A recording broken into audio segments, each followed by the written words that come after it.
Olá, pessoal, mais um momento especial, que é esse nosso momento Chá com Ideias.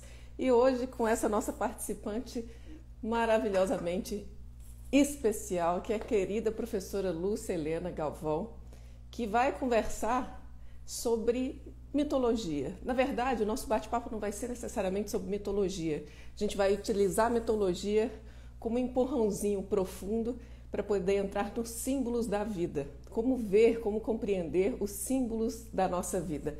E essa linguagem é a grande linguagem profunda que existe, porque, como eu falava na descrição desse nosso evento, que a comunicação não é meramente uma invenção humana, mas é uma força da natureza. As coisas se comunicam, o sangue comunica dentro do nosso corpo, nós comunicamos a nós mesmos de uma forma profunda. Então, a gente vai entender um pouquinho como é que é essa linguagem dos símbolos na natureza. Boa noite, querida Lúcia. Deixa Como eu vai, deixar senhora? apenas a minha imagem aqui para que fique mais enquadrada. Tudo bem com você? Ah, que bom estar com a senhora aqui mais uma vez nessa minha casa virtual. Ó, até o Beethoven, minha orquídeazinha, está aqui no Obrigada. fundo para Boa receber a noite, senhora. Beethoven. Beethoven, concentrado. Bom, gente, eu acredito que a professora Lúcia dispensa apresentações, mas eu ouso dizer que ela tem sido uma das filósofas brasileiras mais reconhecidas. É professora da Escola de Filosofia Nova Acrópole, que é uma organização internacional, e tem feito um trabalho fenomenal em mostrar a filosofia aplicada à vida, e que a filosofia não é somente um contar histórias de pensadores que vieram da Grécia, mas que ela vem de muito tempo atrás, quando o ser humano começou a se perguntar sobre o mundo, sobre o universo, sobre si mesmo, e E sobre é o os que temos deuses e tentado mistério da fazer, né? vida, não é Trazer a isso, Lúcia? filosofia para dentro da vida das pessoas. Eu acho que alguns têm entendido bem a ideia. Eu acho ótimo isso. Os retornos que temos tido. Mas sim, vamos entrar no nosso assunto de hoje, que é um pouco da mitologia aplicada à vida, na verdade, do perceber os símbolos na vida. E antes de qualquer coisa, por mais que a senhora já tenha falado muito e muito e muito sobre mitologia, sobre contos, agora sobre storytelling, que estamos juntas aí nesse processo de oratório, storytelling, comunicação não violenta, mas eu queria que a senhora falasse de uma forma resumida sobre a importância da mitologia, ou o que é a mitologia para o ser humano de uma maneira simples, com essa linguagem simples que a senhora sabe trazer para nós, e quais são esses símbolos universais, digamos assim, que a gente pode aplicar na nossa vida? Como é que a gente poderia ver uma percepção disso na vida? E depois eu tenho algumas perguntas específicas sobre essa mitologia tão ampla. Hoje, eu acho que esse chá com ideias está muito suspeito, Lúcia, porque vai ser mais Não, um você tem ouvir, muito a dizer tomar um sobre esse chá e assunto ouvir. também, com certeza. Bom, mitologia, a gente sempre explica isso no curso de filosofia de Nova Acrópole, né? É um dos assuntos que abordamos, eu gosto muito, acho muito interessante. É como se nós imaginássemos que existisse uma estrada, como dizia Nietzsche, entre o animal e o super-homem, entre aquilo que somos e aquilo que temos a perspectiva de ser, o ideal humano, a plenitude da condição humana.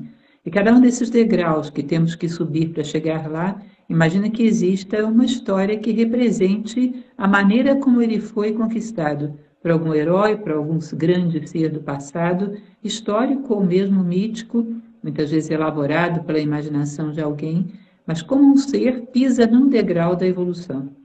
Então, o mito heróico, por exemplo, ele mostra como o herói supera passo a passo da sua pequenez, do seu egoísmo, da sua prisão aos instintos, aos impulsos, como ele vai lentamente dominando o seu eu animal e libertando o seu eu humano.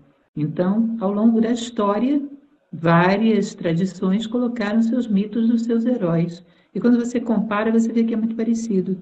E no final das contas, estão falando de uma coisa só: como nós subimos a pirâmide civilizatória, como chegamos ao ápice de possibilidades do ser humano. Como toda boa pirâmide, seja lá qual for a civilização, o ápice é um só. O ápice humano é um só, e todos caminham nessa mesma direção. Então, o ser humano na plenitude de valores, virtudes, sabedoria, esse é o ideal mítico. E os mitos mostram cada degrau que se sobe, cada estágio, como se fosse um modelo. Quando eu dou aula de mitos, eu lembro muito dessa experiência, minha avó que costurava, Eu costumo lembrar de como eram os moldes da roupa que ela fazia. Aquilo me impressionava muito quando eu era pequena. Papel de seda riscado em cima da mesa, sabe? E aquele papel riscado ela colocava em cima do tecido, riscava o tecido e cortava. Eu ficava imaginando, bom, mas não tem nada a ver esse desenho que está aí nesse papel com a calça comprida que vem depois. E ela me explicava que aquilo ali era só um modelo, só um molde. Depois tinha que vir pano, tinha que vir linha, tinha que vir botão, para aquilo ali virar uma calça de verdade. Então, os mitos são assim, são modelos de acontecimentos, acontecimentos importantes na vida do ser humano. Depois vai vir carne, ossos, sangue, vida, e vai preencher aquele modelo. Mas ali existe um modelo típico que mostra como galgarmos a escalada rumo ao ápice de nós mesmos. Tá? São acontecimentos exemplares, são vivências exemplares, expressas por diferentes civilizações, cada um segundo a sua particular linguagem e maneira de expressão. Isso é muito bonito porque mostra como não somente os mitos, né, mas a filosofia, ela realmente, no seu sentido mais profundo, é atemporal. Eu estava refletindo um pouco sobre essa questão e pensando sobre a comunicação, porque eu não acredito realmente que a comunicação seja uma invenção do ser humano. Eu acredito muito que a comunicação ela é uma realidade da natureza, é um desses moldes que existem como uma ideia prístina, uma ideia maior, e que a gente vivencia isso, assim como os pais também, no Dia dos Pais, eu estava refletindo sobre isso, né? Essas ideias que são colocadas, que a gente vive em alguma parcela, tem no seu grau algo que é universal, que é esse arquetípico. E como a primeira palestra, que foi muito reconhecida, que a senhora teve mais visualização, acredito, até agora, que é do Caibalion, de Hermes Trismegisto, vem Hermes como Hermes grego, Mercúrio romano, e o Tote egípcio, todos que têm essa relação com a comunicação, com a linguagem. Eu queria que a senhora falasse um pouquinho sobre essa visão da comunicação no sentido mais profundo, para começar por aí, para a gente poder entender um pouco mais dessa linguagem a linguagem, e trazer a para a voz, nossa o vida. som, todo ele é muito mítica a sua origem, né? Em determinado momento que o ser humano tem a consciência reflexiva, ou seja, ele se volta sobre si próprio, percebe a sua finitude, percebe e tem curiosidade de saber o sentido da sua presença na Terra, o sentido da vida, e começa, de alguma maneira, a emitir sons que comuniquem essa sua necessidade, que comuniquem essa sua dor interna, essa sua busca de respostas. E você vai vendo em todas as tradições esse início do som como algo, é o Fiat Lux, né? Faça-se a luz, quando tudo começa. E no início era simplesmente um horizonte de possibilidades. E de repente veio a voz, veio o som, faça-se a luz. E o universo entra em movimento a partir do momento que existe agora algo ou alguém para expressá-lo, para de alguma maneira querer decodificá-lo, para de alguma maneira querer atravessá-lo através da razão unida ao coração e expressa pela voz. Eu, nesse final de semana, lá na palestra, na peça do Gibran, do Profeta, antes eu fiz uma pequena palestra que falava sobre um texto de Gibran, O Louco, que é um texto, um livro chamado O Louco, onde dentro dele existe um texto chamado Deus. Ele vai contando a história da relação do homem com Deus e, ao longo desse texto, ele vai contando a evolução do ser humano. Num pequeno texto, ele conta a história do ser humano todinha, a partir da comunicação dele com Deus. Mas eu gosto do início, quando ele diz: nos primeiros tempos, quando as primeiras palavras brotaram dos meus lábios, eu subi a montanha sagrada e falei com Deus. Eu tenho a impressão de que isso tem muito de verdadeiro. Uma das primeiras coisas que deve ter surgido quando as primeiras palavras nasceram nos nossos lábios deve ter sido essa expressão de surpresa, de espanto, de admiração, diante de uma percepção de algo muito maior que nos envolve, que nos contém e que nos direciona. Como isso se expressou foi de inúmeras formas ao longo da história da humanidade. Mas, de alguma maneira, a palavra ela não é puxada pela lei da necessidade. O ser humano não conquista a sua comida, não conquista a sua sobrevivência básica com base na palavra. Ele conquista com base na capacidade de caçar, é o caçador-coletor, tem uma série de atributos que fazem com que ele sobreviva. A palavra sempre foi voltada para algo um pouco mais sutil. Ou seja, o estabelecimento de vínculos profundos do homem com um homem ou do homem com um Deus. Querer comunicar algo que existe dentro de mim e saber o que existe dentro de você. e querer saber o que existe no universo, qual é o sentido de tudo isso. Eu sempre percebo a voz como nascendo com uma chamada metafísica, uma chamada do plano das ideias. Aí essa vibração que é a voz. E cada vez mais, quando a gente vai aprendendo a dominá-la e temos conteúdos mais sutis para expressar, vamos elevando a vibração da palavra. E uma palavra, às vezes, como diz o Dhammapada budista, mais do que 1000 palavras sem sentido, vale uma única palavra que traz consolo a quem a ouve. Uma palavra é capaz de trazer consolo, é capaz de trazer luz, é capaz de trazer beleza, é capaz de trazer um referencial de vida. Ou seja, é algo muito rico. À medida que a gente vai acelerando a vibração da nossa consciência e, consequentemente, depurando as palavras, elas têm um poder de atração, uma puxada para cima da consciência humana, que é algo impressionante. Tá? E eu percebo que isso não está ligado às necessidades da sobrevivência, pelo menos não como prioridade. A sobrevivência não precisava disso, a vida precisa. A sobrevivência nem tanto. A vida precisa, eu acho que esse é um gancho perfeito, porque não é qualquer vida, como a senhora falou. Eu, tirando de uma forma bem prática, eu trabalho com oratória. Para quem veio pela professora Lúcia, eu sou Heloísa Limeira e amo comunicação, amo a filosofia e trabalho com oratória há mais de 20 anos. E eu percebo nos meus alunos, quando eu que fui uma pessoa muito tímida também, quando a gente tem uma dificuldade de falar, gera uma angústia. Mas depois que eu fui entender que essa angústia ela é muito mais profunda, é uma necessidade de uma expressão de nós mesmos. Não é só uma expressão qualquer de uma informação, de você apresentar um TCC ou coisa nesse sentido. Há uma angústia no ser humano quando ele não consegue expressar aquilo que ele é. Isso é realmente uma necessidade da vida, da nossa vida humana. Isso que eu acho muito bonito. E aí eu gostaria de entrar no ponto dos símbolos, Lúcia, porque ao mesmo tempo que a gente tem essa necessidade de expressar, não é qualquer tipo de expressão. Eu sei que a nossa linguagem, a nossa palavra, ela vai falar e ela pode chegar nesse nível mais sutil, mais elevado, e eu diria até de beleza, porque a beleza expressa muito, a beleza é muito simbólica nesse sentido, daquilo que nós temos como ser humano, mas também como perceber isso que nós temos que crescer, isso que nós temos que expandir dentro de nós, por meio da linguagem da natureza, da vida. E aí a gente entra nos símbolos. Eu queria que a senhora falasse um pouquinho sobre os símbolos e trouxesse essa relação com essa vida, com toda V ela maiúsculo. composta por símbolos, né? Nós representamos realidades através de sons, através de encontros consonantais, representamos aquilo que a gente vê, aquilo que a gente sente, aquilo que a gente ouve, através de símbolos fonéticos de cada língua, né? E ao passar do tempo, à medida que o homem vai desenvolvendo cada vez mais a sua imaginação, vai ampliando o seu alcance de consciência, ele começa a aprender a ler os símbolos da natureza. E isso é também uma coisa base na filosofia. Entendermos que a vida é toda ela simbólica e toda ela pedagógica. Tudo que nos acontece tem alguma mensagem a nos dizer. A partir do momento que a gente começa a ler na língua da vida, é como se você tivesse um interlocutor oculto, que dos bastidores da vida está te mandando recados. E você está atento ao que ele diz e você começa a perceber que não é casual, que vem na hora que você necessita ouvir, que as mensagens são coerentes com a tua necessidade daquele momento. Você começa a ler na natureza à tua volta. E começa a perceber que realmente é um fato. A vida é inteiramente pedagógica. E o tempo que passamos pelas coisas sem percebê-las é um tempo como que tivéssemos matado a nossa aula, gazeteado a aula, como as crianças fazem, né? A vida está querendo nos dizer algo e nós adiamos a recepção dessa mensagem, porque passamos de maneira superficial. Então, as coisas mais simples, a maneira como os objetos nos servem, tem uma lição.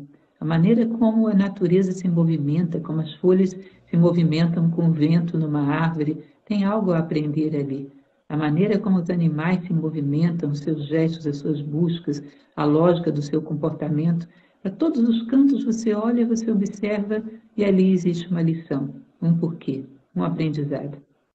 Eu me recordo que uma vez eu estava olhando uma cadeira. E esse foi um momento interessante, porque eu observei, gente, como esse objeto é algo que se tornou essencial na vida do ser humano. Não sei quem criou as cadeiras, Mas quem criou teve uma ideia muito interessante, que foi algo que mantivesse a gente sentado de maneira ergonômica, que não doesse as costas, que nos permitisse permanecer nessa posição por muito tempo, sem dores, sem danos. Ele é um objeto muito inteligente. Eu parei para pensar quais foram as qualidades que foram empregadas para pensar a cadeira. Aí parei para imaginar que, em primeiro lugar, ela tem estabilidade, que são essas 4 perninhas bem fincadas no chão. E depois essa concha que nos recebe, que é pura generosidade. Oferece um momento de descanso ao caminhante cansado, né? Ao caminhante exausto. Ela é uma união de estabilidade, de equilíbrio com generosidade. Fiquei imaginando, essa união que gerou esse objeto é uma união brilhante e pode ser também utilizada em outros contextos. E sempre vai dar certo. Quando você junta estabilidade, equilíbrio com generosidade, você sempre vai ter a capacidade de construir coisas que oferecem descanso, oferecem consolo, oferecem apoio ao caminhante exausto. Então, por trás de um objeto tem uma ideia, por trás de uma escada tem uma ideia, por trás de uma parede tem uma ideia que limita um ambiente. Por trás de cada coisa, a gente começa a se perguntar o porquê, o como, e fazer relações simbólicas entre cada coisa da vida e um significado mais oculto que fez com que elas se tornassem perenes na vida. Aí começa a crescer a partir disso. Começa a receber as mensagens. Então, eu acho muito difícil que alguém se coloque diante de mitologia egípcia, mitologia grega, seja qual for, e decodifique todos aqueles símbolos, ou pelo menos grande parte deles, se não aprendeu a ler o simbolismo da vida. Que a vida é a primeira mestra de simbolismo.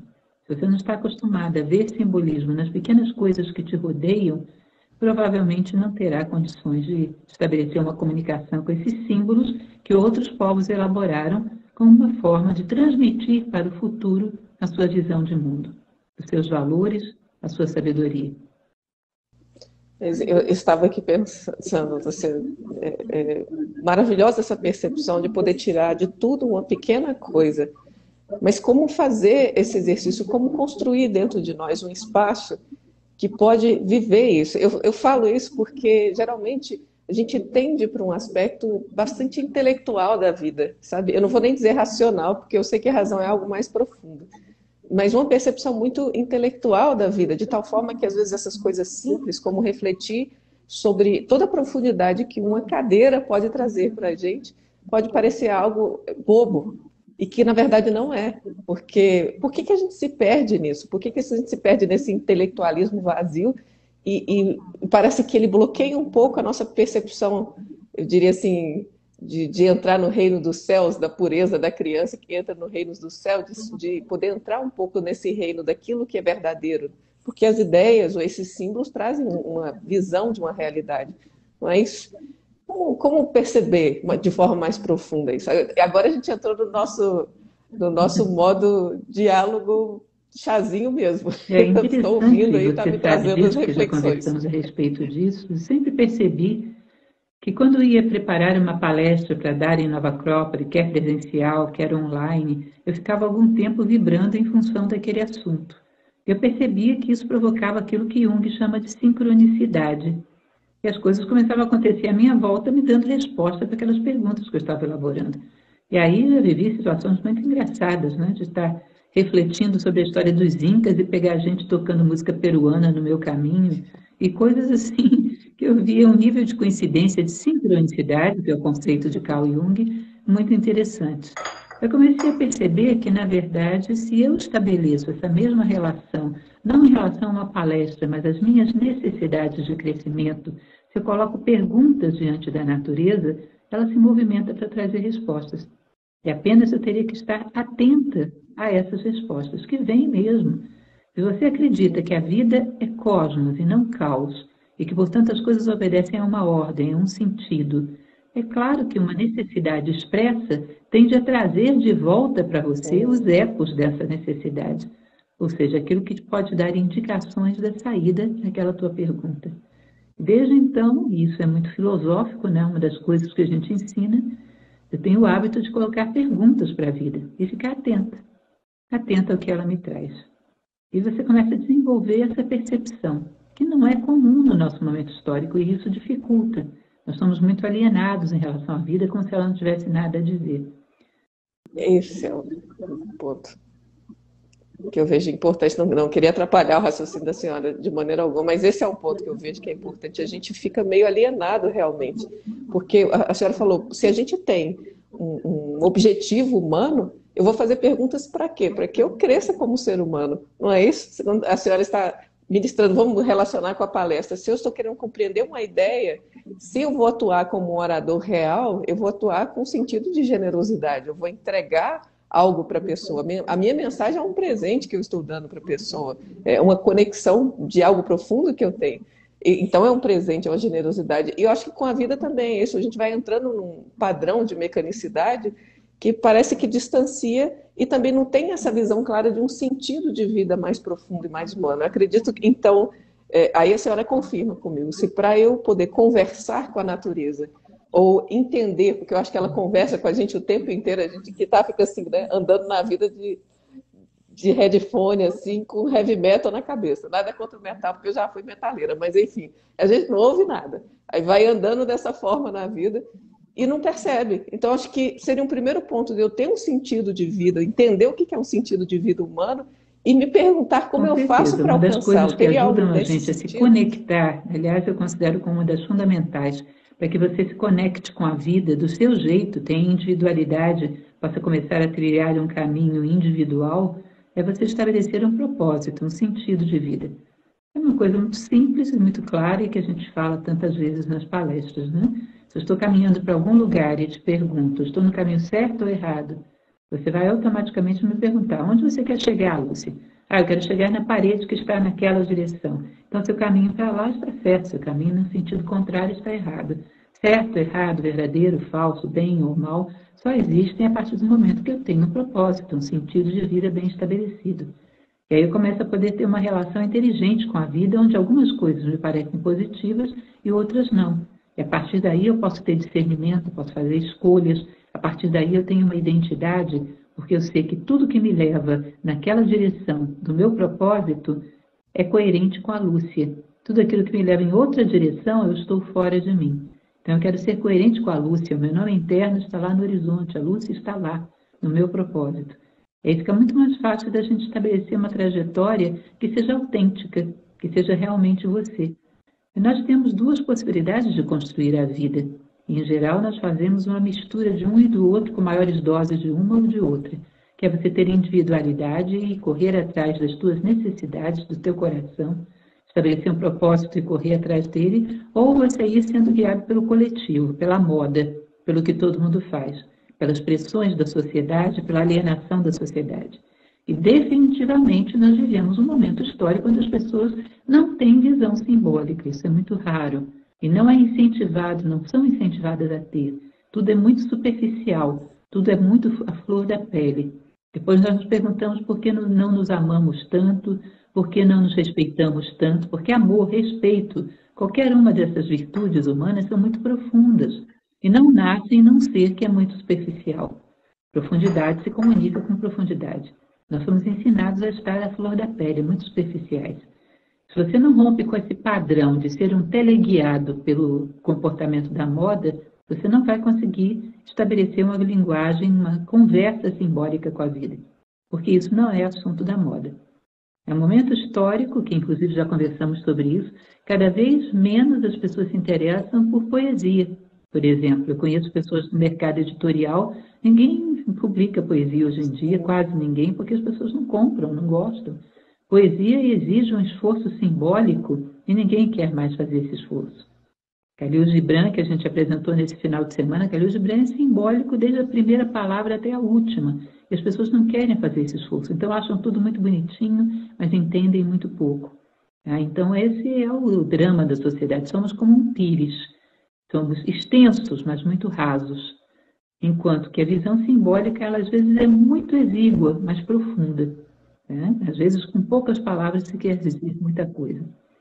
Então, para que a gente possa escapar dessa alienação do nosso momento histórico, é necessário uma identidade própria, autenticidade, necessário fidelidade a um propósito de vida humanista. Porque assim você começa a escrever a sua própria trajetória. Senão vai sendo arrastado pela onda do momento. E a onda do momento é superficialidade. A vida é um cenário morto e mudo.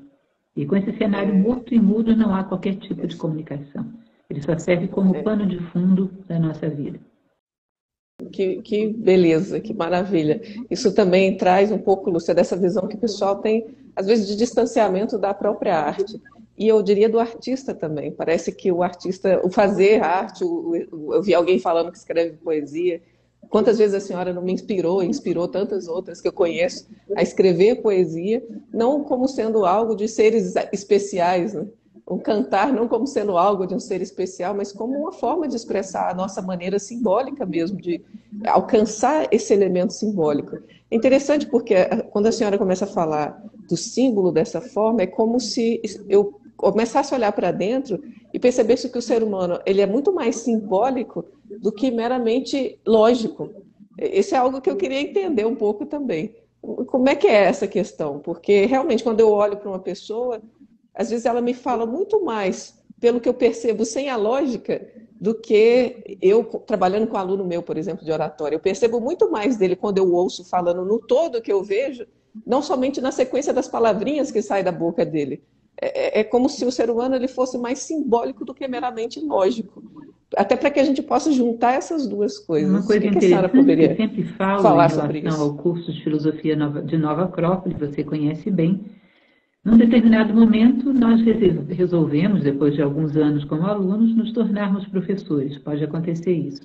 E aí você começa a estudar aquelas apostilas, aquele material que você, a partir dali, vai se tornar um professor. Quando a gente vai estudar aquele material, é que a gente começa a perceber que muita coisa não foi bem entendida, vai ser melhor entendida nessa hora. Aí a gente se pergunta, por que eu fiquei num curso se eu não entendi tudo que estava sendo dito? A gente percebe que a gente fica mais pelo que as pessoas são do que pelo que elas estão dizendo para nós. Isso, para mim, foi uma descoberta muito forte. Nós somos muito mais intuitivos do que imaginamos. Nós sentimos uns aos outros. Temos uma certa, digamos assim, percepção intuitiva do que o outro é nas entrelinhas, no comportamento, no gestual, no olhar. Tudo isso passa uma mensagem contundente. Isso vai nos levando a gerar inclinações e rejeições a partir desse conjunto de informações não lógicas que nos bombardeiam o tempo todo. Principalmente quando você lida com crianças e adolescentes, porque quando a gente somos muito pressionados pela sociedade a nos tornarmos muito racionais na idade adulta, né? Mas ainda na infância, na adolescência, que não existe essa pressão, eles são puro símbolo. Eles te veem muito mais do que te ouvem. E se tiverem que estabelecer um vínculo com você, é pelo que você é, mais do que por aquilo que você fala. E essa característica do ser humano, ela continua presente pela vida fora. Nós nos comunicamos muito de maneira simbólica. Às vezes, se você for tentar explicar logicamente por que gosta de alguém, vai ter dificuldades. A maior parte das razões não são lógicas. A maior parte das razões vem de um impacto que essa pessoa provoca em você, que você não saberia reduzir a palavras. Falar de alguém que amamos e reduzir isso a meras para justificar com palavras um amor profundo e verdadeiro. O quanto isso é difícil. Você percebe que as palavras vão deixar lapsos enormes, que elas não conseguem captar tudo, elas não conseguem dizer tudo. Entre nós existe um universo simbólico que a gente teima por tentar ignorar e seguir uma vida meramente baseada no racional, quando essa razão e essa visão simbólica casam perfeitamente bem e deveriam caminhar juntas. E aí fica a questão de se construir dessa forma, né? Eu, quando falo com os meus alunos sobre oratória, falo que muito da nossa força que vem, até a autenticidade, a origem dessa palavra, eu aprendi a gostar de etimologia com a senhora, a origem da palavra autenticidade é aquilo que vem da origem mesmo, autentikos do grego, aquilo que vem da origem, e do latim, aquilo que é próprio do autor. Eu achei isso interessante também, aquilo que é próprio daquele que escreve, daquele que conta a história, não da máscara, da personagem, é do ator, não é da máscara, daquilo que nós temos de mais profundo. Se a gente consegue transparecer um pouco disso no nosso falar, no nosso gesticular, no nosso ser, aí vamos ter autenticidade. É algo muito mais profundo. Só que, ao mesmo tempo que é profundo, é simples. Essa é que é uma questão. Quando a gente fala de simbologia, parece que muitas vezes a simbologia entra no âmbito de um aspecto intelectual onde a gente teria que conhecer todos os deuses, todas as tradições, relacionar tudo isso, que parece que foi o grande trabalho que, por exemplo, o Jung e o Campbell fizeram, e sendo que quando a gente entra em contato com a filosofia, a maneira clássica, de uma maneira mais profunda, mais direta, ela conta para a gente que não precisa fazer todo esse estudo comparativo para entender um pouco dos símbolos, apesar deles ajudarem. Então, acho que o símbolo ele está muito mais numa capacidade de uma simplicidade, desse acesso interno, de você conseguir expressar essa simplicidade e ver também esse ponto na vida. Porque algo que eu percebo é que se a gente não está conectado de alguma forma, não conseguimos perceber o símbolo da vida. Eu não sei se eu dei muita volta agora, porque agora eu fiquei em dúvida. Eu fui indo no raciocínio que foi que a senhora me trouxe, mas eu queria falar sobre isso. Se a gente não está conectado conosco, dificilmente a gente vai perceber esse aspecto simbólico da vida também. O que a senhora teria para falar Na sobre verdade, a isso? Sobre primeira toda essa volta que eu dei. comunicação, de onde vem a profundidade de todas as outras, é a vida interior. O hábito de conversar conosco mesmo. E aí não tem como você usar máscaras. A gente às vezes até tenta, mas não tem como usar máscaras nessa comunicação. Expressar com honestidade quem eu sou de fato, o que eu quero das coisas, o que eu estou buscando. É isso mesmo que eu estou falando ou eu estou buscando outra coisa que está por trás? O hábito de se desmascarar diante da própria consciência e abrir, mostrar suas profundas motivações, que é uma maneira, inclusive, de você percebê-las. Porque às vezes somos tão mascarados que nem nós vemos o nosso próprio rosto. Nem nós sabemos quais são as nossas intenções por trás da ação, quais são as nossas intenções por trás das palavras.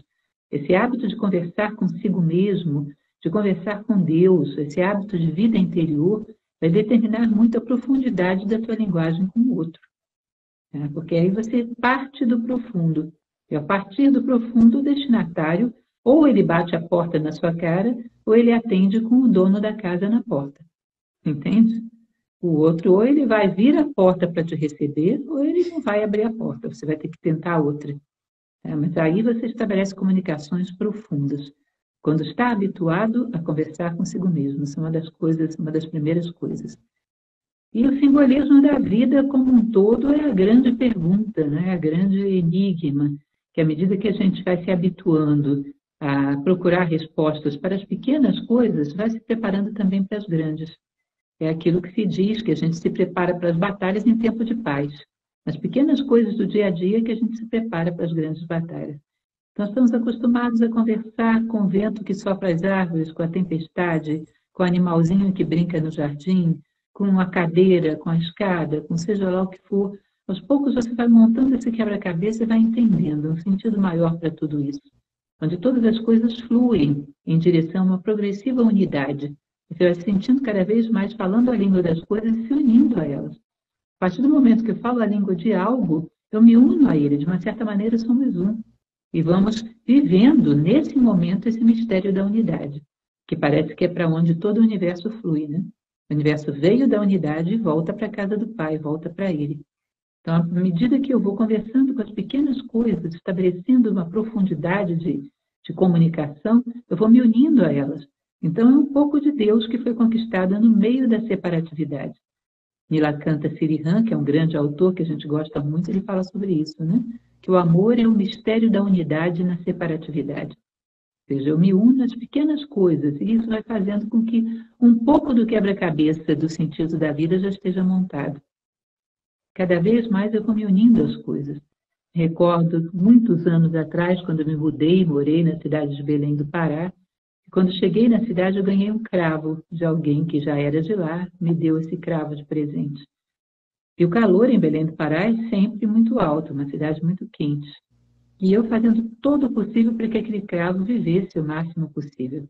E uma vez eu estava estudando e ele em cima da mesa, perto de mim, me deu uma sensação tão interessante de que nós dois estávamos lutando contra as mesmas coisas, contra o tempo, contra as forças de dissolução, contra as coisas que tentavam roubar de nós aquela nossa essência, aquela nossa beleza, que os dois éramos duas frentes de batalha de Deus contra a dissipação, contra a polaridade, contra a ilusão.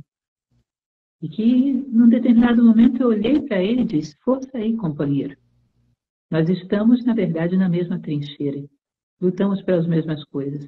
Na verdade, somos um só. E essa pequena experiência, uma experiência simples de conversar com o cravo, me deu a sensação de que naquele momento nós realmente estávamos na mesma trincheira, éramos um só. À medida que você vai estabelecendo essa comunicação profunda com a vida, um pouco do mistério da vida vai se revelando para você, que é cada vez mais unidade. Você vai trazendo na sua alma cada uma dessas coisas com as quais você teve esse momento de comunhão. Se sente cada vez mais unido à vida, que é o grande mistério. Cada vez mais superar as fronteiras, as barreiras da separatividade e se sentir unido à vida. Esse grande mistério que tantas tradições falam, que a gente sabe que é isso que está sendo buscado. A senhora trouxe uma resposta para uma pergunta sem nenhum fazer. Como é que a gente tem certeza de que a nossa percepção, a gente conseguiu realmente ouvir a linguagem da vida e ver um símbolo? Eu vejo que esse resultado que a senhora trouxe é muito isso mesmo, quando você se sente, é como se você se sente por um segundo ali uma plenitude, porque eu acredito que é esse sentido de união. Eu, quando vinha para cá, lembrei de um momento que para mim foi muito simbólico, eu estava refletindo sobre isso. Certa vez eu tinha um compromisso a fazer, estava coordenando um trabalho, só que estava com muitas preocupações, muitos elementos internos que eram de um passado, sabe? E eu sentei assim na beirada, tinha um jatobá bonito na minha frente, de repente passou um vento, uma brisa forte, e as folhas foram caindo, as folhas secas. E como a senhora sabe muito bem, a natureza nunca dança feio. E foi um balé perfeito. E na hora eu vi aquilo e me deu a resposta. Foi impressionante. Deixa a brisa da vida levar as folhas secas. Você não precisa ficar carregando essas coisas. E eu fechei os olhos e deixei a brisa vindo e levando as minhas folhas. E foi impressionante como realmente eu acho que eu estava tão presente, queria tanto a resposta para poder fazer aquele trabalho bem feito sem essas coisas tapando, né, o melhor de mim presente naquele momento, que realmente a vida fez isso.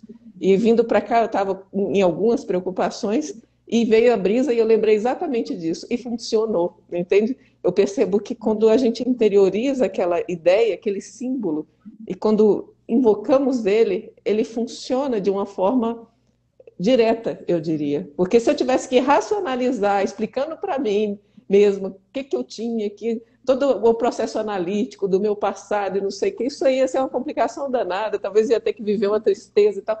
Não dizendo que isso não tem o seu valor. Mas naquele momento funcionou muito bem e funciona até hoje. Isso que eu acho interessante, acho bonito. Então, eu poderia dizer que eu estou conversando com a natureza, porque para que eu não entre numa fantasia, para que agora eu não ache, puxa, porque a folha caiu torta aqui, significa que eu tenho que dar 3 pulinhos, né? Aqui não começa a gerar fantasia sobre essa conversa, mas vê-la de uma forma que realmente faça diferença para a minha vida e para a vida dos demais. As experiências e que que a eu vou gente me tem de colocar visão sempre nisso. simbólica, elas provocam um estado de plenitude. Isso dá a elas um caráter de evidência forte, porque elas realmente respondem a alguma questão que está dentro de nós. Aquela questão que naquele momento é mais premente, é mais aguda, elas dão uma resposta. Uma coisa é você acreditar em uma resposta, um mecanismo de crença. Outra coisa é uma evidência. Quando você sente as coisas funcionando e você é envolvida com aquilo e percebe claramente o que traz dentro de você. Tem certas coisas que têm um caráter de evidência para nós. Tá? Então, ver a natureza, integrar-se com ela, viver experiências junto com ela, é um dos caminhos mais interessantes para a gente ter esse caráter de evidência, experiências profundas com caráter de evidência. Observar os acontecimentos da vida e perceber como atraímos e repelimos coisas, forças, acontecimentos. Vamos começando a perceber o fio que une todas as coisas da vida, o fio condutor, o sentido que está por trás de tudo. É aquilo que os indianos chamam do fio do Dharma, né? Esse fio que é como se passasse por dentro das contas de um colar. Você percebe quando ele passa por você e te reposiciona, te coloca novamente no lugar certo. Tá? Então, só quem experimenta esse caráter de evidência, de ver a vida de maneira simbólica, sabe o quanto ele é diferente de qualquer outra coisa. Não é uma superstição, não é uma crença externa, é uma percepção natural, é uma evidência. Algo passou por mim e levou todo o lixo que estava aqui, levou todas as folhas mortas, e eu me sinto mais pura, mais limpa, porque é assim que acontece na vida, é assim que acontece na natureza, e eu sou natureza. Então você se sente participando disso, se sente integrada a esse processo da natureza. De uma tal maneira que o que acontece fora acontece dentro também. E não é uma questão de se forçar para acreditar, não necessita nenhum mecanismo de crença. É uma evidência. Você está dentro do processo e o vive. Isso é muito, muito bonito, Lúcia. E coloco ainda que a gente possa ter bastante humildade nesses momentos, para que não se sinta especial por causa disso ou daquilo outro. Porque às vezes é um momento muito fugaz, que pode, como um bom símbolo, ele pode às vezes nos inspirar uma vida. Mas pode ser um momento muito fugaz. Eu não me senti especial por isso, eu senti quase que como um presente da natureza. É como o Pressfield falava da inspiração. Talvez um pouco dessa percepção tenha um quê da inspiração que roça essa intuição humana de alguma maneira.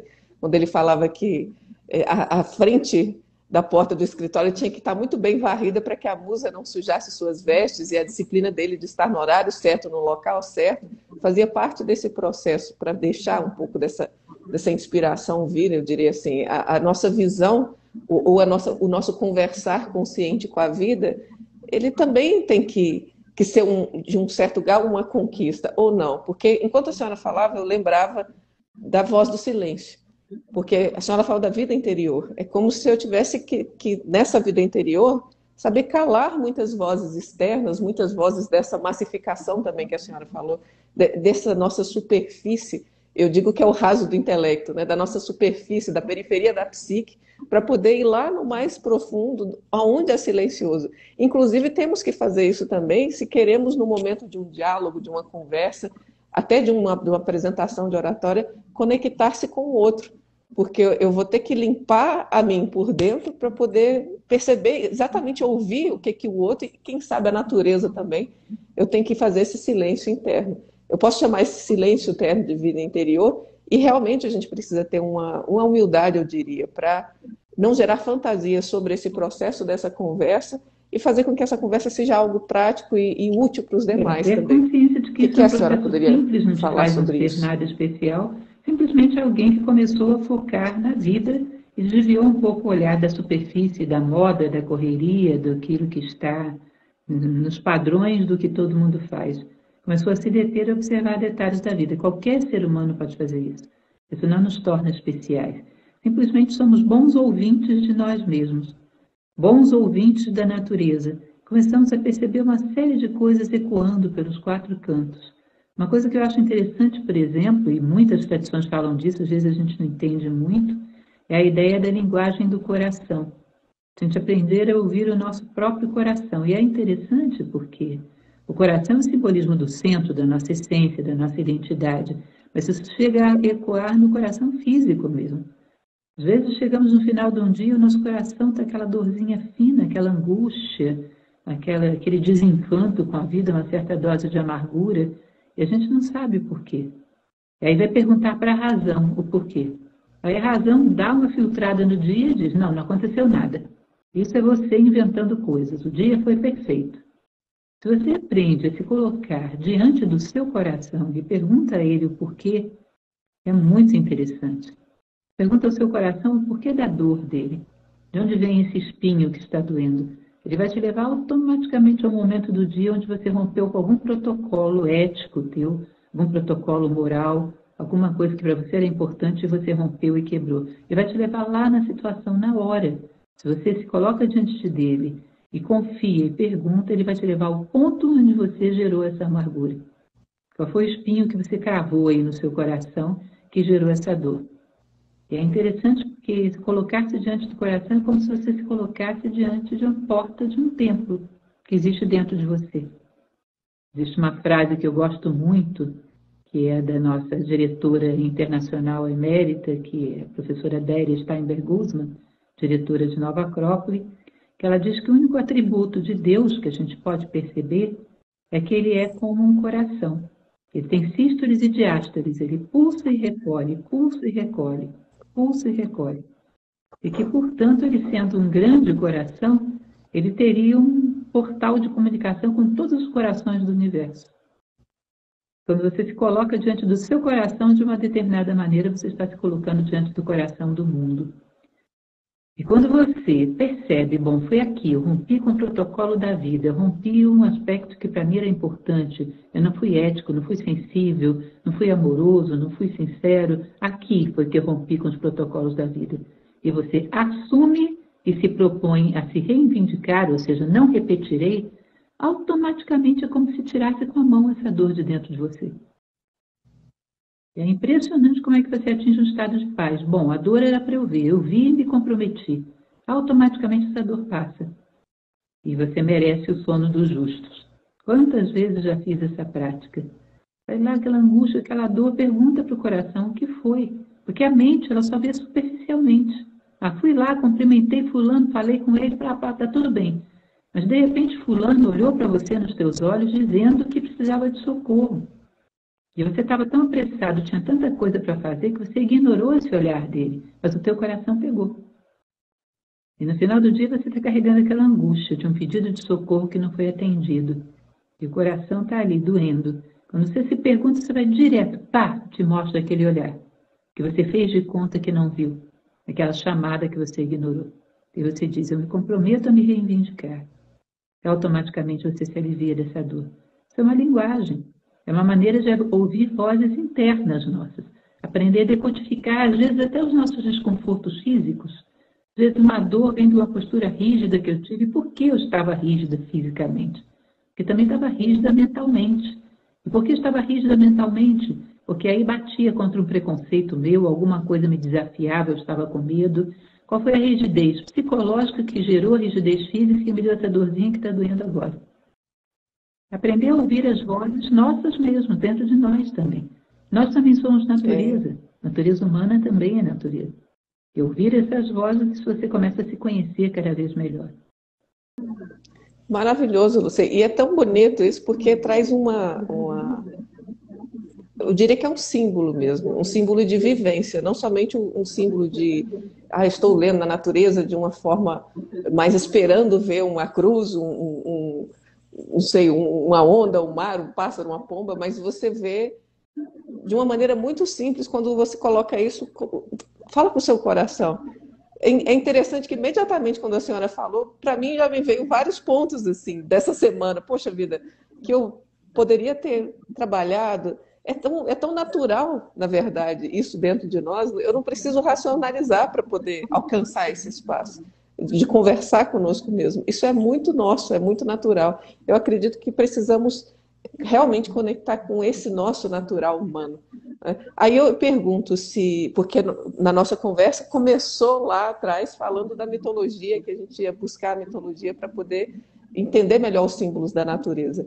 E eu sei que a senhora gosta demais, eu aprendi a gostar de muitos elementos da mitologia com a senhora, o Ramayana, por exemplo, que eu adoro, o Bhagavad Gita e tantos outros, mas eu poder entrar em contato com essa literatura ótima da mitologia seria uma forma também de eu promover internamente um contato com esses símbolos ou poder alimentar em mim uma forma de enxergar esses símbolos de alguma maneira.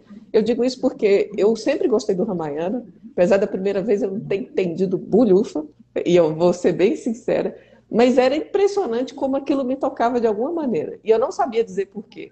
Mas eu ficava apaixonada pelos personagens, eu acho que eu via assim, no meu tamaninho, assim, a nobreza, sabe, a fidelidade. Depois que eu fui entender que a fidelidade era o Dharma e fui compreender um pouco melhor do que era o Dharma, foi crescendo dentro de mim o valor daquilo, eu diria que um pouco mais da visão e da percepção.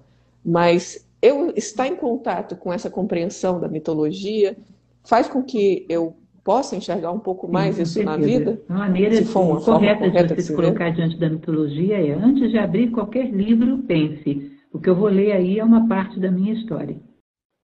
Pode ser que tenha o nome que tiver o protagonista. Ele é uma das minhas faces. Ele é eu. De alguma maneira, a história dele é a minha história. Então, você já entra com um outro olhar. Não é simplesmente o olhar de quem está contando historinhas para crianças. Nem para contar historinha para as crianças deveríamos ser tão superficiais assim. Assim empobrecemos as historinhas. Então, entra com o olhar de querer ver vida por trás daquilo.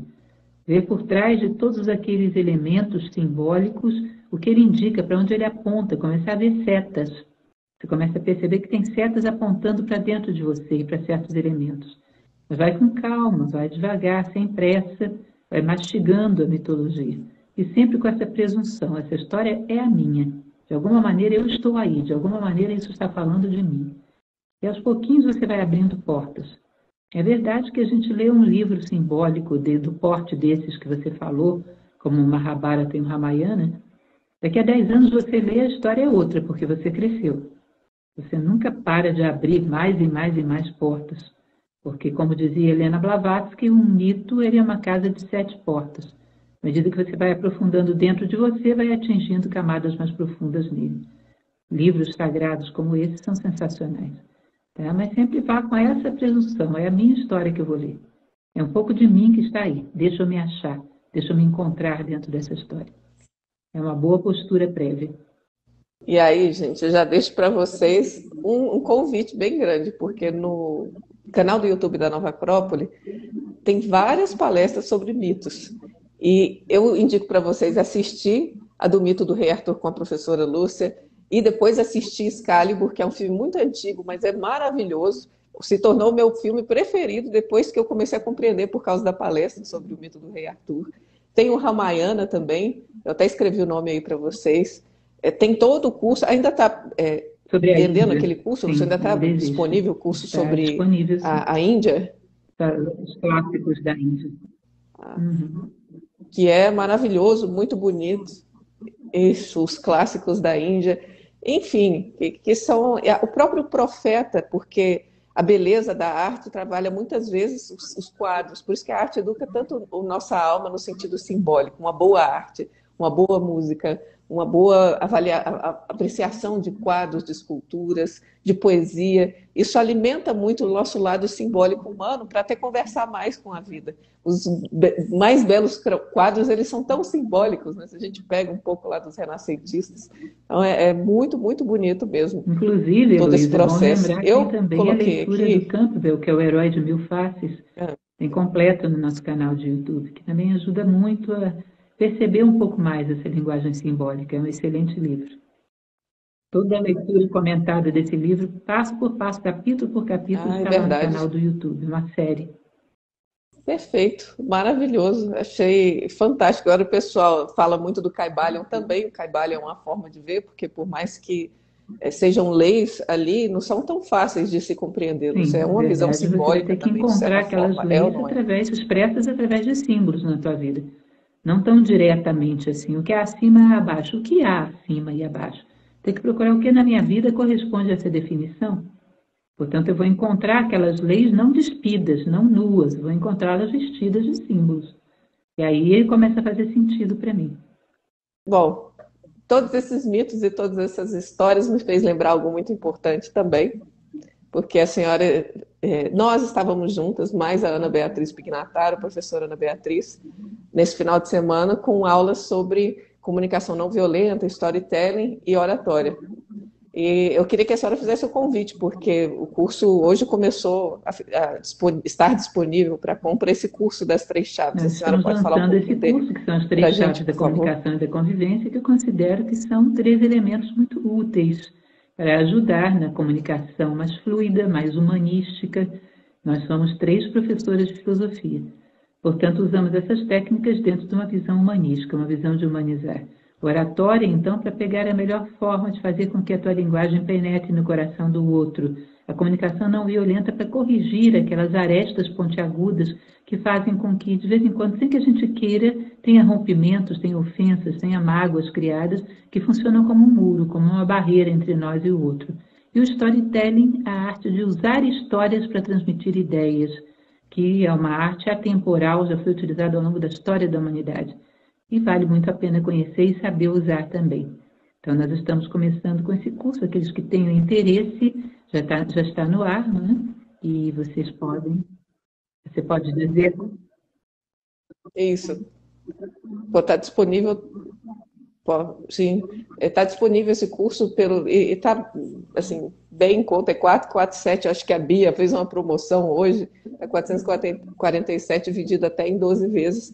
tanto no link da bio, da minha bio, quanto no link da bio da professora Lúcia Helena. Gente, quem não sabe o que é bio, quando você entra no Instagram e olha a fotinha da pessoa, tem um linkzinho lá. Esse local é a bio. Apresento para vocês a bio, tá? Bom, Lúcia, mais uma vez, foi maravilhoso. Assim, eu vou fechar aqui às 19 horas, porque eu sei dos compromissos da senhora, também tenho meus compromissos, mas eu ficaria aqui horas e horas a gente conversando dessa maneira assim, tão leve, tão agradável, e eu aprendendo tanto sobre como ver os símbolos na vida. Então eu agradeço mais uma vez, enormemente, sinta e de muito coração o meu forte abraço, que a senhora sabe que eu dou com muito amor, e vem aqui sempre. Está sempre aberta essa minha casa Instagram para receber a senhora, só que da próxima vez eu acho que eu vou fazer ao vivo mesmo para a gente tomar um chazinho juntos, tá? Ao vivo presencial, tá bom? Deixe, por gentileza, como a senhora é boa nisso, por gentileza, faça a síntese aí, deixe uma mensagem sobre ver os símbolos na vida para quem está acompanhando a Acredite gente. que a vida tem algo a Fechar essa dizer nossa a você conversa. e procure as vozes desse interlocutor. Acredite que a vida é inteligente, que ela é cosmos e não causa e tem um recado para te dar. E queira saber. Coloque-se como um ouvinte atento diante da vida. Com certeza o que ela tem para te dizer é exatamente o que você necessita para dar os próximos passos no seu avanço rumo ao seu ideal. Tá? Então, apure os ouvidos diante da vida. É como eu resumiria tudo que a gente disse. Muito obrigada. Então, professora Lúcia sentou formal, mas querida Lúcia, um abraço grande. Ó, Obrigada a todos. obrigada. Muito obrigada, pessoal. Obrigada, querida. Obrigada.